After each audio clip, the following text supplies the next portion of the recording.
Welcome to the Sensory Empower podcast. I'm Bethany, your host. I'm a holistic occupational therapist with over a decade of experience in supporting individuals helping to transform their world through sensory empowerment. This podcast is your guide to the transformative world of sensory storytelling, holistic tools, and empowerment strategies. Hello and welcome to the season finale episode of Sensory Empower podcast. We're wrapping up season 2. And I was just giggling today. I giggle many days that I get to provide things that I absolutely love. I'm so grateful to do the work that I get to do, supporting families and coaching and being able to mentor other OTs and how we can come up with really creative solutions that are really motivating and very out of the box. I feel like my brain in many ways. But I was giggling today just thinking about new opportunities that I will share a little bit later in this episode. I just want to take a moment to pause and reflect, not to rush to the end, not to jump into what's next, but really just sit and have a little moment of reflection about this season. It's felt a little bit different. There's been a lot of deep self-reflection, deep embodiment, conversations at a little bit of a deeper level about interoception and empathy and that compassion. A lot of honest conversations with some amazing providers and diving deep into the curiosity of interoception, nervous system regulation, and sensory profile differences. And, if I could name an episode like the thread that wove through like every conversation and every story, I feel like it would definitely be this. You're never too sensitive. So these are the times when we're thinking about your nervous system has always been communicating something really important. And how do we decipher? So this season, we've done a lot of that, diving into curiosities, making those connections with personality styles, introverts, extroverts. If we have more of that sensory sensitive trait, we might fill up in social experiences a little bit faster. And that break and that reset and that pause from an overstimulating environment to retreat and have a little bit of recoupment for the nervous system. Very, very important. I've very much experienced that post-concussion as well, that retreat and renewing of the brain flow state to return back to socialization when there's so many different things, auditory processing, visual overstimulation, busy environments of sudden people bumping into groups at a party, like an example. And we didn't just talk about things as well during this season. We really kind of slowed things down. We practiced some mindfulness activities. We practiced and had some prompting follow-up curiosities for a take-home practice, noticing those sensations that are harder to move through, harder to recoup from, and what are some other tools we could use, and what are some of those reflections we can build for ourselves for self-compassion, and then observation of others having similar or different needs in their sensory profiles, and having that kindness and understanding towards their sensory needs as well. So we noticed a lot of sensations. We explored some rhythm and some movement. We explored those personality traits. We talked about, overstimulation is not necessarily something that is something wrong. It is information. And so can there be a mental mindset shift about what does overstimulation mean? This is data collection for our brain to get to dive a little bit deeper with curiosity. And I think curiosity in play definitely comes back in many reflections in a lot of the episodes during this season. And that, I think this is something too that we can build a concrete relationship with, is understanding when we need to take those pauses. So we'll do a little kind of recap of some fun guests that we had on, Lola and Shelly. And I keep thinking about the conversations that we had. We had a lot of fun. There were lots of like shared energy, lots of giggles, a return to permission to move differently, rest differently, parent differently, support children differently. Some of those big takeaways that I really reflect on is those moments of, instead of asking, what does my body actually need right now, it brings in this beautiful reflection and opportunity around slowing down, bringing in those mindful moments for body checks. And with Lola and with Shelly, we both kind of talked about that mindfulness piece related to nervous system regulation. Lola is a gut health coach and has some amazing insights on the gut cues of our body, how we can keep tabs on those nervous system regulation overlays with gut health and being able to have, healthy bowel movements and healthy digestion. And with Shelly, who's a concussion coach, occupational therapist, when I had my concussion, I worked with her and we definitely dove into mindfulness, mindful scanning, mindful body movements, a slowing down and tuning into those interoceptive cues. And it's the subtle cues, those micro moments, the breath shifts, the tension of the shoulders, the urge to move or withdraw.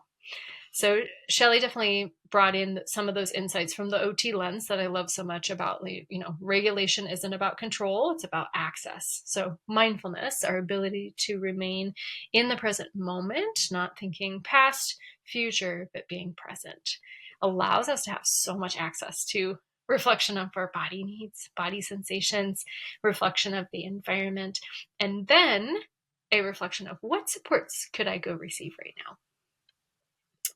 I think a beautiful reframe that really pops up too is, instead of asking, how do I fix this behavior? There's a curiosity shift to, what's the underlying sensory need here? And instead of like, I'm so overwhelmed, what input does my system have, or what is missing? These are just a couple subtle ways of shifting some language into curiosity, instead of that judgment piece of like, oh, come on, body, which I've absolutely done. And it can be a very common experience, human experience, to be like, this isn't working the way I wanted it to. Having just walked through the store today, a little bit frazzled, accidentally dropped a gigantic container. Luckily it was plastic, but a gigantic container of barbecue sauce just fell off my hand cart, smashed on the floor, sprayed all over the aisle, got all over the bottles. And I was like, okay, recalibrate. And I paused. I was holding a pretty heavy basket. Set it down. And I started giggling because it was a big mess. But I was like, if I bring in humor right now, rather than like, a big, more agitated response, I was able to go through that whole problem solving process with a giggle. And that felt really cool. I think the things that I reflected on was, I was probably moving a little bit too fast. I definitely was probably trying to carry too many things in that cart. And visually, I was distracted. And so my proprioceptive skills were not quite to the total that it probably needed to have really great body awareness. And I, went to the register, grabbed some paper towels. They're like, no, we'll clean it up. I was like, no, I made the mess. I will clean this up. What a sensory experience to be on my hands and knees. The smells of the barbecue sauce, looking and scanning with my eyes, noticing the textures getting all over my hands. What a sensory experience, right? And I'm just laughing the whole time. Go find a trash can, clean it up, let them know what aisle it's on in case it's still a little bit sticky. I tried my best. But we think about like, all right, what was my system needing? My system was needing more proprioceptive input. I did not do my heavy work morning routine of isometrics. I did not do my stretches. Those could have really been facilitated in strength and control and awareness, for my body to work on timing and body awareness, and having a little bit more of that slowing of the speed, that initiation and inhibitory control we talk about. So that was just a little bit of a real life experience that was very curious, very, very reflective of the power of the tools that help us feel really grounded and help us slow down, and that not everything is a rush, even when you're going shopping for a birthday party. So that was my lived sensory experience this morning. So much internal reflection. But we think about how cool that is to be able to have like such a maybe small situation, but like took a little bit of time to clean up, right? Needed to go solve some problems and get some tools. Still had sticky hands, like what a sensory experience, but was able to do it with a giggle. Like that felt like nice. Like using the tools, although my body awareness was not fantastic this morning, I was able to use a lot of regulation tools and access joy of just how ridiculous it was, and solve the problem. That was also the other great executive functioning skill demonstration. So when we think about kind of those practical takeaways as we close out this season, I want you to think about maybe a situation kind of like the one that I just had this morning, going to the store, having something fall. Maybe there was a previous response that your system had, which was a shattering of glass, probably a little bit more intense, right? Louder noise, a little bit messier glass pieces to pick up. Have there been any incidences? And I'm just giving that as an example, but any like big reaction situations where there could be a slight shift. We talked about the power of the pause and how really delightful that 5-second inhibitory control reset moment. Okay, this thing happened. 4, 5. Okay, what is my response? That takes some inner work. It's delightful though, once it's able to be a doable and real anchor. Gosh, so cool. So I really want to leave you with some real doable anchor techniques, just as what I shared, like the power of the pause. Some ways to help you stay grounded in those lovely moments of life that can sometimes go not the way we had intended. Boy, isn't that just being a human, right? So the first one that we'll kind of talk into and dive a little bit into is this before, during, and after check-ins. So sensory needs in these 3 moments: before an activity. And this could be maybe an activity that's a little bit more challenging. You have a big meeting, you have an overstimulating gymnastics practice, for example. I feel like, having been a swimmer a lot of my life, swimming events were definitely a little bit more wild, reverberation off the wall. So is there a scenario that might flip your nervous system into a little bit more of a heightened, overloaded state? So reflecting before you go in to that environment, what state am I entering this in? During, what is shifting in my body? So heart rate cues, breath rate cues, are my hands fisted or relaxed? And then after, so what was really helpful? And then what drained me? What pulled some of that energy? And the spoon theory, what pulled some spoons in that sensory environment? And this really builds like some really cool interoceptive awareness over time.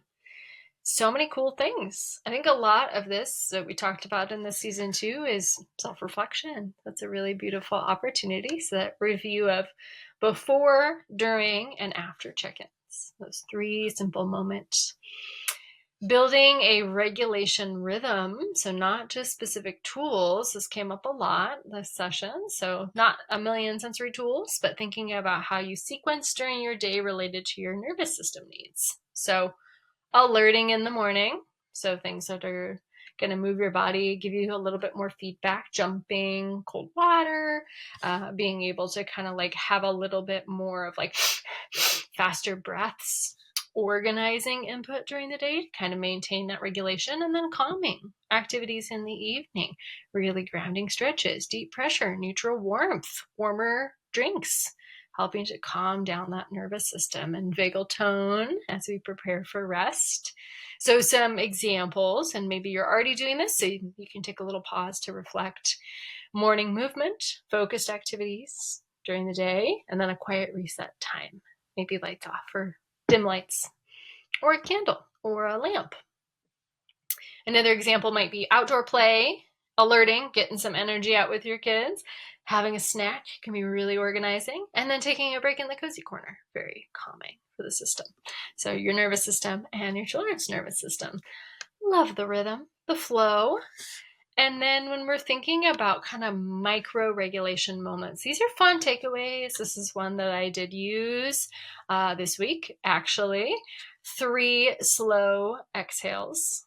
So breathing in and then seeing if you can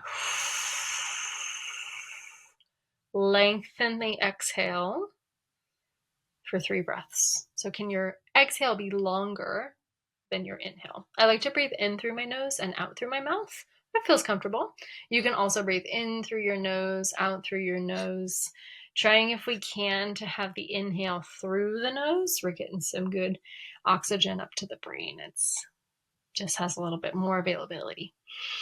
So 3 slow exhales, focusing on the lengthening of those exhales, squeezing your feet, pushing your feet into the ground, squeezing your toes, a quick shoulder squeeze hold, and then stepping outside for 60 seconds or looking outside for 60 seconds.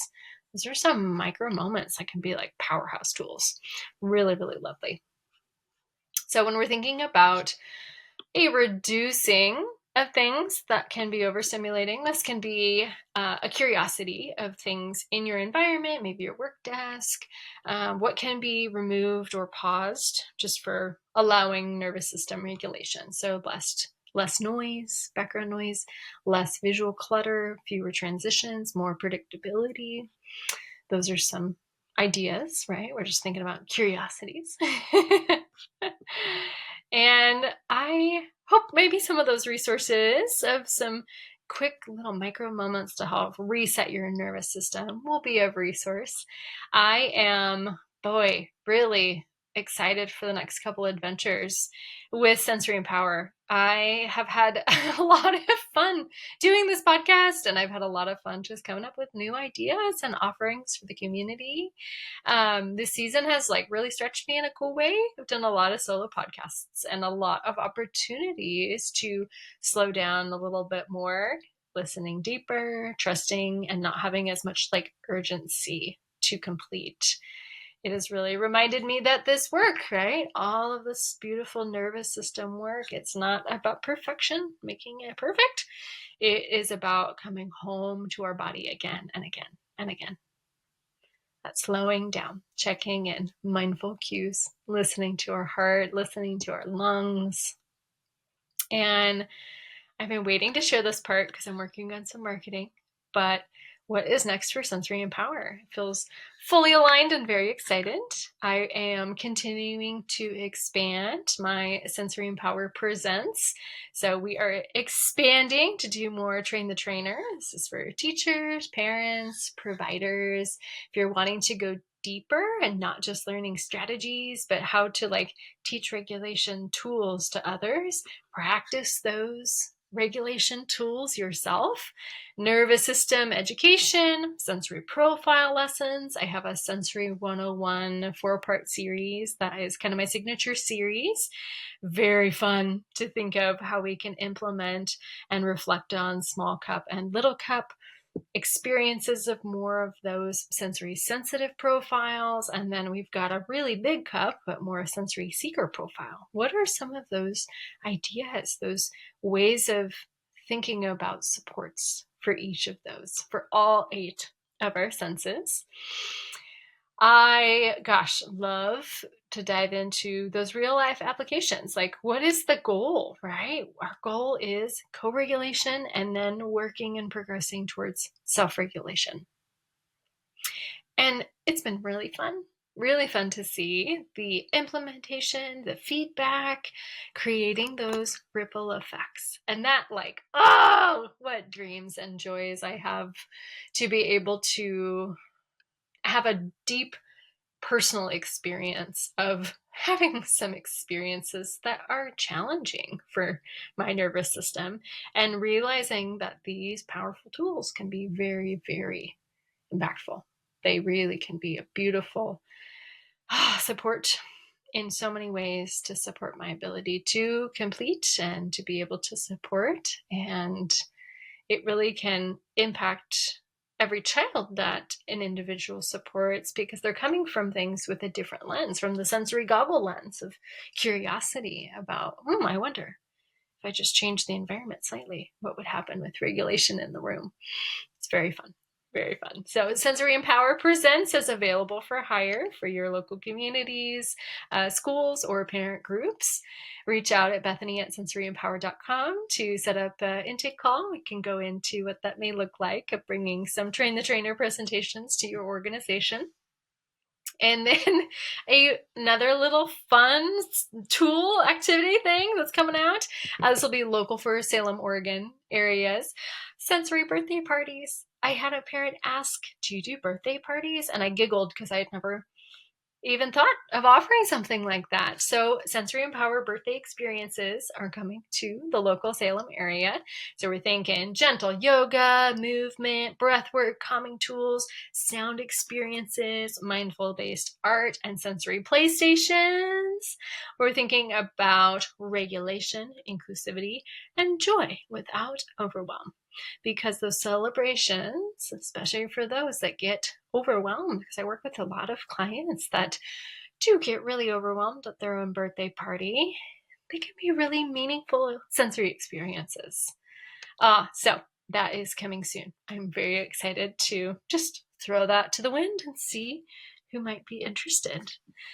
And as we close out season 2 of this podcast, I just want to leave you with these final reflections. You are so worth this beautiful, beautiful self-reflection opportunity. Taking these micro moment tools and really, really thinking about how you can implement those, boy, those can be some powerful ripple effects for your nervous system throughout the day, and all the people that you work with, all the people that you support, to be able to connect, co-regulate. And it's really so beautiful and such an honor to share this information, to be able to share resources. So hopefully individuals are not overwhelmed all the time and not like pushing through, and really, really feeling into your life and your nervous system. So thank you so much for being here this season, for listening, for reflecting, for sharing, for doing this work along the way. And for now, taking a deep breath in, taking a pause, and taking some beautiful care of your nervous system. Wishing you all the ease and all of the regulation. Thank you. Thank you for joining me on this sensory adventure through Sensory Empower, the podcast. Remember, empowerment begins with awakening your senses. Subscribe now and embark on a journey of self-discovery and transformation. Until next time, may your senses guide you towards a life filled with peace, joy, and empowerment. Because true empowerment begins with embracing your senses.